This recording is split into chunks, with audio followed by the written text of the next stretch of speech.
Durante siglos, la humanidad ha caminado bajo una promesa, una especie de evangelio secular llamado progreso. Nos dijeron que con cada invento, cada avance científico, cada logro económico, la vida sería más racional, más cómoda, más humana. El futuro estaba siempre cerca, y con él, la esperanza de una existencia mejor. Las enfermedades desaparecerían, el sufrimiento disminuiría, el trabajo se aliviaría y la comodidad por sí sola nos daría sentido. Pero algo se rompió, silenciosamente, sin escándalo, sin estallidos, porque a pesar del desarrollo tecnológico sin precedentes, la hiperconectividad global, la abundancia material, el espíritu humano parece más roto que nunca. Las personas viven más años, sí, pero también están más agotadas, tienen más herramientas para mejorar sus vidas, pero menos razones para vivirlas. Entonces surge la pregunta, si el progreso debía realizarnos, ¿por qué tanta gente se siente como si estuviera apenas sobreviviendo dentro de una jaula sofisticada? La verdad es incómoda. La modernidad se obsesionó con arreglar el mundo externo, pero jamás entendió el mundo interno. Confundió comodidad con satisfacción. Creyó que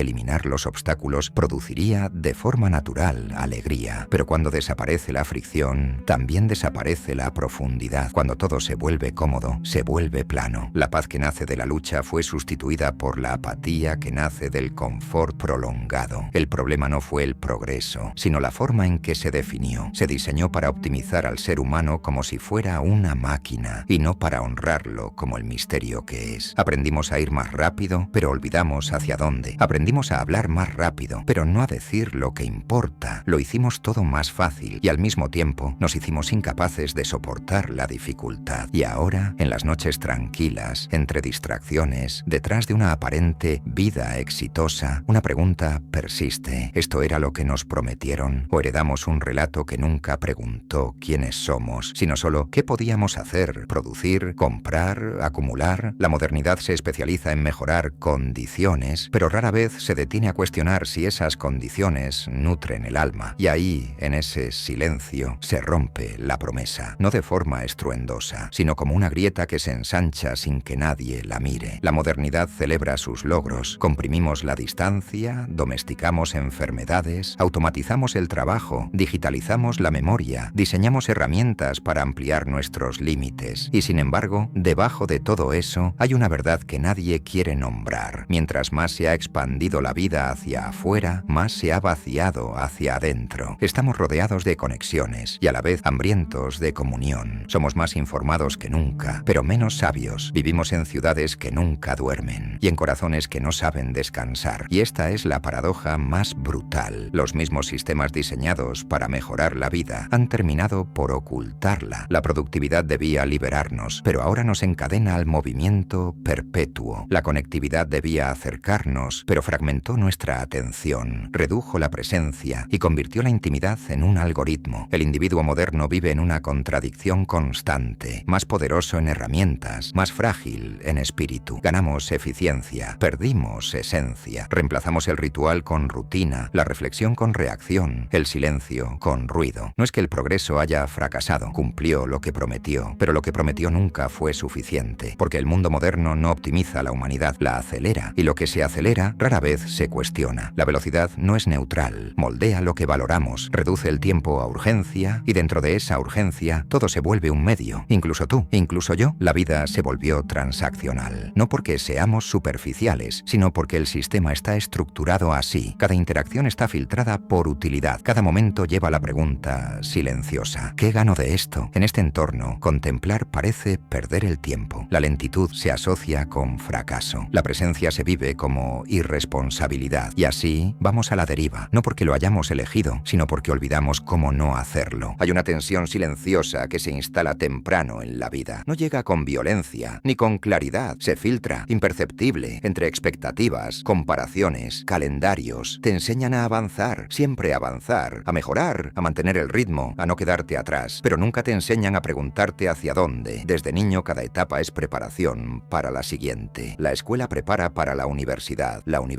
para el mercado. ¿Y el mercado para qué? El ritmo se acelera, pero el propósito se diluye. Vivimos en anticipación permanente, no porque tenga sentido, sino porque detenerse se ha convertido en una forma de fracaso. Cada día se vuelve un puente hacia el próximo. Cada tarea, una herramienta para alcanzar un después que nunca llega. Incluso el descanso ha dejado de ser cualquier descanso. Ahora es solo una pausa calculada para volver a rendir. Así, vivir se transforma en una especie de aplazamiento crónico. Una sala de espera eterna para una vida que, de alguna forma, siempre está por comenzar. El tiempo se fragmenta, no en presencia, sino en progreso, no en profundidad, sino en plazos. Nadie cuestiona la carrera, el agotamiento se normaliza, la ansiedad se medica, el silencio interior se ahoga bajo notificaciones, metas y actualizaciones constantes. Pero lo más peligroso no es lo que sentimos, es que el sistema premia nuestra obediencia con la cantidad justa de comodidad para evitar que despertemos. Pero llega la noche o un espacio entre distracciones y algo se filtra, una incomodidad que no es solo cansancio, sino desorientación, no saber dónde estás, ni por qué te estás moviendo, porque el alma humana no fue hecha para correr sin parar, fue diseñada para respirar, para habitar el ritmo, para abrazar la pausa, pero la vida moderna niega las tres, y llega un día, no sabes si de golpe o gota a gota, en que te detienes y entiendes que llevas años corriendo hacia un horizonte que se aleja a medida que tú avanzas, no porque hayas fallado, no porque seas débil, sino porque el camino jamás estuvo diseñado para terminar. Una de las ironías más dolorosas de nuestra época es que dominamos las herramientas de la comunicación, pero hemos olvidado cómo conectar. Podemos hablar con cualquiera, en cualquier momento, desde cualquier lugar. Podemos ver rostros, compartir pensamientos, enviar emociones en milésimas de segundo, y sin embargo la profundidad de nuestras relaciones se desintegra. La tecnología borró la distancia, pero llenó el espacio con ruido. La presencia constante se volvió interrupción constante. El silencio se volvió un lujo y la intimidad una rareza. Las conversaciones se acortan, la atención se diluye, se confunde disponibilidad con cercanía. Hablamos más, pero escuchamos menos. Compartimos más, pero revelamos menos. Estamos más expuestos, pero menos vistos. La pantalla ya no es un puente, es un espejo. No nos confesamos, nos editamos, no mostramos lo que somos, proyectamos lo que queremos parecer y sin darnos cuenta, empezamos a medir nuestro valor en función de la respuesta que generamos. Likes, vistas, reacciones, métricas en lugar de significado. Pero mientras el mundo digital se expande, algo antiguo dentro de nosotros empieza a marchitarse. La necesidad de presencia, de lentitud, de esa conexión que no requiere señal, sino sinceridad, que no exige inmediatez, sino atención real. La arquitectura de nuestra interacción moderna privilegia la amplitud, pero sacrifica la profundidad, y al hacerlo, crea una ilusión de relación, sin la experiencia verdadera de relación. Nunca estamos solos, y sin embargo la soledad persiste, no porque falte gente, sino porque falta presencia, porque estar con alguien exige más que acceso, exige vulnerabilidad, tiempo, la capacidad de quedarse, incluso cuando no hay nada que decir, pero el ritmo moderno no permite esto. En la distracción hallamos escape de la incomodidad, en el actuar encontramos refugio frente a la exposición, y así hablamos más que nunca, pero lo más importante permanece en silencio. En una era donde la información está a un clic de distancia, pensar se ha vuelto una práctica cada vez más rara. Consumimos sin parar, no por curiosidad genuina, sino por ansiedad, por no saber quedarnos quietos. La modernidad transformó el conocimiento en estimulación, en una forma de mantenernos ocupados, un pasatiempo legitimado por la apariencia de utilidad. Saltamos de artículo en artículo, de video en video, de concepto en concepto, recolectando datos, frases, ideas, pero sin permitir que ninguna nos toque de verdad. Creamos una ilusión de comprensión. Nos sentimos informados, pero no transformados, conectados a todo, pero arraigados en nada. Y aquí está el problema. La reflexión necesita tiempo, pero el tiempo ya no se nos concede. Siempre hay otra notificación, otra opinión que digerir, otra verdad que encarar demasiado pronto. Incluso cuando intentamos pausar, el deseo de saber más, de tener algo nuevo, interrumpe la posibilidad de entender lo viejo, como si la claridad fuera una cuestión de volumen, pero no lo es. El conocimiento que no se asienta se vuelve ruido, algo que se repite, que se exhibe, pero que no cala. Y en ese proceso perdemos algo sagrado, el espacio donde las ideas fermentan, donde los pensamientos incomodan, donde una frase puede quedarse con nosotros durante días, no porque entretiene, sino porque remueve. Tal vez lo hayas vivido. Una línea en un libro, una pregunta, un concepto que te persiguió en silencio. No buscaba respuestas rápidas, sino presencia para ser digerido. Si algo así viene a tu mente ahora, escríbelo, no para obtener aprobación, sino para darle forma al silencio que llevas dentro. Porque no todo el aprendizaje ocurre cuando absorbes más. A veces, el verdadero comienzo, sucede cuando por fin te detienes. Hubo un tiempo, no tan lejano, en que éxito y virtud estaban entrelazados. Ser sabio, ser justo, vivir de acuerdo a tus valores. En otros tiempos eso era sinónimo de una vida bien vivida, pero la modernidad reescribió los términos. El éxito hoy es visible, es numérico, se cuantifica, se muestra. Ahora lo medimos en ingresos, estatus, alcance, títulos, logros visibles, cosas que se pueden contar, pero no siempre se pueden sentir. Y así, sin ruido, sin crisis, ocurrió un desplazamiento silencioso. Dejamos de preguntar quién es alguien para comenzar a preguntar qué hace. Y más allá de eso, ¿cuánto vale? El valor humano fue absorbido por la lógica de la productividad, tu utilidad, tu rendimiento, tu capacidad de aportar a la máquina. Esas son las nuevas métricas. Invisibles, sí, pero siempre presentes. Lo sientes en la culpa cuando descansas, en las conversaciones que comienzan con ¿y tú qué haces? En la necesidad de justificar la pausa, como si existir sin hacer fuera un pecado. Y lo más cruel es que esta lógica no se queda fuera, se internaliza. Empiezas a juzgarte con esos parámetros. Si no produces, estás fracasando. Si no mejoras, estás quedándote atrás. Si no eres visible, ya no existes. Pero debajo de todo eso hay una pregunta que insiste. ¿Y si hemos estado midiendo todo mal? ¿Y si tu valor no tiene nada que ver con lo que produces? ¿Y si lo más importante de tu vida, tu ternura, tu compasión, tu presencia real, no puede monetizarse y nunca debió? Puede sonar obvio, pero vivir como si eso fuera cierto es revolucionario. En un mundo que aplaude el esfuerzo constante, decidir habitar un lugar más humano, más lento, más silencioso, es un acto de valentía que no recibe aplausos. No es un escape, es un regreso, no al pasado, sino a lo atemporal, a lo esencial, a una forma de estar que no confunde precio con valor, ni logro con significado. La vida moderna se sostiene sobre una pulsión que rara vez cuestionamos. El deseo perpetuo. No basta con tener, hay que querer más, más rápido, más nuevo, más grande. El consumo dejó de ser una acción para convertirse en una identidad. No solo compramos cosas, nos compramos a nosotros mismos en forma de pertenencia, de imagen, de estatus. Un producto ya no es solo un producto, es una señal de quién eres, de con qué grupo te alineas, de qué tan exitoso eres. Y así se construyó un sistema brillante, pero insaciable, porque la satisfacción, esa sensación real de plenitud, no conviene. Detiene el movimiento. Y si el sistema se detiene, colapsa. Por eso el mecanismo está afinado. El deseo no nace de la falta real, sino de la comparación. No se activa por necesidad, sino por sugestión. Y una vez instalado, rara vez duerme. Siempre hay algo más, una nueva versión, una edición limitada, una actualización que necesitas. El placer de adquirir es fugaz, pero ese es el truco. Que lo sea no es un defecto, es la garantía de que seguirás deseando. Nos enseñaron a calmar el malestar con consumo, a celebrar con consumo, a expresar amor, rebeldía o identidad comprando. Pero en medio de todo eso, algo más se empieza a erosionar. La capacidad de estar con nosotros mismos, sin escapar, y ese vacío, ese agujero sutil, empiezan a formar parte de nuestra percepción de realización. Nos preguntamos, ¿qué necesito ahora? En lugar de, ¿por qué me siento vacío? Seguro te ha pasado. Comprar algo que parecía esencial, solo para que deje de importar al día siguiente. Si lo has vivido, no estás solo. Notarlo ya es una forma de rebelión silenciosa, porque en un mundo basado en querer más, incluso detenerse, se vuelve un acto subversivo. La quietud se convierte en resistencia. Pero hay otra pérdida más difícil de detectar. Una pérdida que no se mide en objetos, ni en cifras, ni en tiempo cronológico. La pérdida del ahora. No el ahora como momento, sino como experiencia real. Vivimos rodeados de relojes, calendarios, alarmas. El tiempo se mide, se calcula, se optimiza, pero el momento presente se ha convertido en un simple medio. Trabajamos para el fin de semana, planeamos para las vacaciones, posponemos la alegría hasta que todo esté en orden. Y cuando por fin ese futuro llega, se parece demasiado al momento que ignoramos para alcanzarlo. La estructura de la vida moderna rara vez permite la quietud, y cuando lo hace, no sabemos qué hacer con ella. El silencio nos incomoda, la pausa nos abruma. Entonces, llenamos el espacio, abrimos una pestaña, revisamos el teléfono, buscamos algo más que hacer, no siempre porque sea necesario, sino porque hemos olvidado cómo no hacerlo. El resultado es una desconexión silenciosa, una sensación de que la vida ocurre, pero no nos atraviesa, como si estuviéramos dentro del tiempo, pero fuera de la experiencia. Y sin embargo, la verdad es simple. La vida no ocurre en retrospectiva, ni en anticipación. Ocurre aquí, en este respiro, en este instante, en esta mirada vida. Mientras el mundo te empuja a correr, el alma solo puede hablar cuando te detienes. Y si no aprendes a escucharte, vivirás una vida donde todo pasa, pero nada te pasa. La modernidad elevó al individuo, sí, pero no como un ser en relación, sino como una unidad autónoma. La independencia se volvió una virtud, la autosuficiencia, un ideal, necesitar a otros, un defecto. Aprendimos que pedir ayuda era señal de debilidad, que mostrar carencias era vergonzoso, que llevarlo todo solo era sinónimo de fuerza. Y lo hicimos, nos adaptamos, aprendimos a sonreír sin estar bien, a cargar peso sin mostrarlo, a avanzar con orgullo, aunque por dentro estuviéramos cayendo. Pero algo profundo, algo esencial, se marchitó, porque la conexión no es un lujo emocional, es una necesidad existencial. No estamos diseñados para la autosuficiencia permanente, estamos hechos para el vínculo, para la comunión, para ser vistos realmente. Cuanto más se idealiza la independencia, más se normaliza el aislamiento. Construimos vidas donde nadie ve detrás del telón, donde se comparte espacio, pero no el alma. Caminamos entre multitudes y sin embargo nos sentimos invisibles. Y lo peor es que en la rutina esa fractura se disfraza de éxito. La soledad moderna no siempre es evidente. A veces se esconde detrás de agendas llenas, de redes activas, de metas cumplidas. No siempre parece soledad, pero lo es, porque la verdadera soledad no es la falta de compañía, es la falta de conexión. Llamamos libertad a este modelo de vida, pero muchas veces es otra cosa, una fractura profunda disfrazada de independencia, un mundo donde los vínculos se han reducido a funciones y la intimidad ha sido sustituida por la imagen. No fuimos hechos para este tipo de distancia. Incluso los más fuertes necesitan ser vistos, no solo acompañados, sino realmente comprendidos, no solo escuchados, sino acogidos en el silencio. Pero esta cultura no nos enseña cómo crear esos espacios y entonces cargamos solos, hasta que el peso empieza a transformarnos, porque no toda la soledad proviene de estar solos. A veces nace de convertirnos en una versión de nosotros mismos que nadie conoce de verdad, que nadie ha tocado, que nadie ha visto sin los filtros. Y así, entre tanta exposición superficial, lo más profundo permanece oculto, silenciado, incluso para nosotros mismos. En medio de todo ese ruido, tal vez el silencio más desgarrador es el interior, ese que no suena, pero se siente, porque el mundo moderno nos invita todo el tiempo a mirar hacia afuera, a informarnos, a producir, a mostrarnos, a mejorar, y sin darnos cuenta, dejamos de preguntarnos quiénes somos debajo de todo eso. La desconexión no llega como un terremoto, llega como una erosión lenta, a través de distracciones, presiones, expectativas. El yo se convierte en un eco lejano, la intuición se apaga, el deseo se vuelve borroso, y seguimos adelante, no por claridad, sino por impulso. Pero hay momentos pequeños, sutiles, donde esa ausencia se manifiesta, no durante una crisis, no con drama, sino en el medio de un día cualquiera, en un vacío inexplicable, en la sensación de estar viviendo, pero no por ti. El mundo nos entrena para buscar significado en los resultados, en los logros, en la pertenencia, en la validación, pero esas cosas, aunque importantes, son reflejos, no fundamentos, son efectos, no causas, porque sin una conexión profunda con uno mismo, incluso el éxito se siente hueco, incluso el amor se vuelve frágil, incluso la paz se vuelve efímera. Y esto no es solo un problema espiritual, es una cuestión existencial. Cuando perdemos el hilo de quiénes somos, comenzamos a habitar roles en lugar de vivir vidas. Empezamos a interpretar lo que se espera en lugar de expresar lo que somos, a sostener estructuras, mientras por dentro nos sentimos perdidos. Y cuanto más se extiende esa distancia entre el personaje y la verdad, más difícil es regresar, porque volver a uno mismo no es cómodo, requiere quietud, y la quietud es donde el mundo se vuelve más ruidoso. Pero hasta que no gires hacia tu interior, vivirás exiliado del único lugar donde puede surgir una claridad real, no en la imagen que proyectas, no en los aplausos que recibes, sino en la compañía silenciosa, sin adornos, de ti mismo. Es tentador pensar que el malestar que sentimos es personal, que nuestro cansancio se debe a falta de disciplina, que nuestra desconexión se debe a malas decisiones, que nuestra inquietud se resuelve con mejores hábitos, mejores rutinas, mejores metas. Pero, ¿y si la raíz es más profunda? ¿Y si el sistema en el que funcionamos, el mismo que nos empuja, nos mide, nos forma, nunca fue diseñado para el bienestar humano? Porque sí, es un sistema eficiente. Pero la eficiencia no es sabiduría, es escalable, pero la escala no es profundidad. Habitamos estructuras que premian el rendimiento por encima de la presencia, mercados medios que extraen más de lo que nutren, culturas que celebran la visibilidad y no la autenticidad. En ese marco, las personas se transforman en funciones. Eres tu rol, tu perfil, tu utilidad, algo que puede ser usado, optimizado, reemplazado, y con el tiempo, esa lógica se vuelve interna. Te ves a ti mismo como un recurso. Evalúas tus días por lo que produciste, mides tu valor por tu velocidad, tu capacidad de responder, de rendir, de avanzar, y lo que se erosiona no es solo tu energía, es tu sentido, tu conexión con algo más profundo, porque incluso cuando todo parece funcionar, algo dentro de ti sabe que falta algo esencial, pero el sistema no quiere que te detengas a preguntarlo, no porque le importes, sino porque depende de que sigas participando sin cuestionar. Por eso la distracción es norma, la duda patologizada, la pausa sospechosa, el silencio es interpretado como irrelevancia, porque el silencio es peligroso. El silencio es donde emergen las verdaderas preguntas. Pero bajo toda esa estructura, más allá del ruido, los algoritmos y la promesa de éxito, existe una verdad tan silenciosa como poderosa. Si el sistema necesita que te desconectes de ti mismo para que funcione, entonces no está roto, está operando exactamente como fue diseñado. Tal vez el coraje que necesitamos hoy no es arreglarlo, sino dejar de fingir que fue construido para nosotros, porque cuando desaparecen las ilusiones, cuando se desvanecen las promesas del éxito, las distracciones del progreso, el ruido del movimiento constante, lo que queda no es vacío, es espacio, incómodo al principio, pero honesto. Y ese espacio, por más pequeño que sea, puede ser el inicio de algo real. No es una revolución ruidosa, no es un gran escape, es un regreso a lo que fuimos antes del personaje, a esa voz que apenas habla, pero nunca miente, a esa presencia que no necesita aprobación para existir. La reconexión no ocurre de golpe, llega en fragmentos, en gestos honestos, en decisiones tomadas sin espectadores, en el coraje de vivir según valores que ya no necesitan explicación. Ser auténtico hoy no es una estrategia de marca, es un riesgo, el riesgo de ser malinterpretado, de quedarse solo, de no encajar más en una vida que nunca fue realmente tuya. Pero también es el principio de la paz, no la que se vende en retiros o en rutinas de moda, sino esa que crece en silencio, cuando ya no estás en guerra contigo mismo. No necesitas desaparecer, no tienes que abandonar el mundo, solo necesitas soltar la versión de ti que construiste para sobrevivir. Y tal vez, solo tal vez, ahí es donde todo termina, o empieza. Si algo de esta reflexión tocó algo en ti, una línea, una pausa, una pregunta, escríbela, no por likes, no por validación, solo para recordarte que sigue ahí, que importa, porque a veces la forma más poderosa de recuperar el sentido es dar forma al silencio que has llevado por dentro. Y si algo dentro de ti siente que este camino merece ser explorado, estás invitado a seguirlo. Suscríbete y da like, no para escapar del mundo, sino para enfrentarlo con más verdad, más claridad, más presencia